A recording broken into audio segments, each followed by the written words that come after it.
ಪ್ರಾಥಮಿಕ ಕೃಷಿ ಪತ್ತಿನ ಸಹಕಾರ ಸಂಘವನ್ನ ಲಾಭದಾಯಕವಾಗಿಸಲು ಸರ್ವ ಸದಸ್ಯರ ಸಹಕಾರ ಅತಿ ಮುಖ್ಯ ಎಂದು ದೇವರೆಡ್ಡಿಹಳ್ಳಿ ಕೃಷಿ ಪತ್ತಿನ ಸಹಕಾರ ಸಂಘದ ಅಧ್ಯಕ್ಷ ಚನ್ನಬಸಪ್ಪ ಹೇಳಿದ್ದಾರೆ.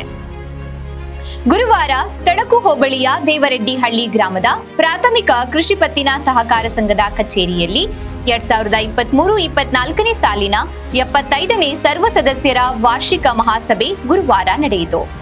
ಇನ್ನು ಸಭೆಯಲ್ಲಿ 2023-24ನೇ ಸಾಲಿನ ಆಯಾ ವ್ಯಯಗಳನ್ನ ಓದಿ ತಿಳಿಸಲಾಯಿತು. ದೇವರೆಡ್ಡಿಹಳ್ಳಿ ಪ್ರಾಥಮಿಕ ಕೃಷಿ ಪತ್ತಿನ ಸಹಕಾರ ಸಂಘದ 2023-24ನೇ ಸಾಲಿನ 75,000 ಸಂಘದ ಲಾಭದಾಯಕವಾಗಿದೆ. ಇದೇ ಸಂದರ್ಭದಲ್ಲಿ ದೇವರೆಡ್ಡಿಹಳ್ಳಿ ಪ್ರಾಥಮಿಕ ಕೃಷಿ ಪತ್ತಿನ ಸಹಕಾರ ಸಂಘದ ಉಪಾಧ್ಯಕ್ಷ ತಿಮ್ಮಪ್ಪ, ನಿರ್ದೇಶಕರಾದ ನಾರಾಯಣ ರೆಡ್ಡಿ, ಕೆಎನ್ ವಿಶ್ವನಾಥ್ ರೆಡ್ಡಿ, ತಿಪ್ಪಾರೆಡ್ಡಿ, ರಾಘವರೆಡ್ಡಿ, ನಾಗರಾಜ್, ದೇವರೆಡ್ಡಿಹಳ್ಳಿ ಪ್ರಾಥಮಿಕ ಕೃಷಿ ಪತ್ತಿನ ಸಹಕಾರ ಸಂಘದ ಷೇರುದಾರರು ಹಾಗೂ ರೈತರು ಇದ್ದರು.